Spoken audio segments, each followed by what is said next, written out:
உள்ளத்தில் காதலை வைத்து என் இரவின் உறக்கத்தை கழைத்து என் இதயத்தை நடுங்கிட வைத்தாய்.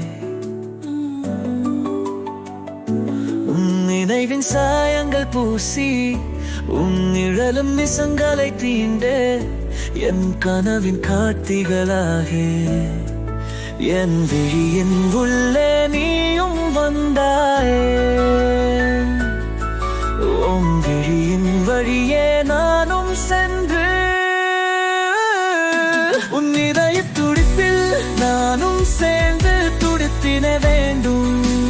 என் இதய துடிப்புகள் கூட அனுமதி கேட்டேன்.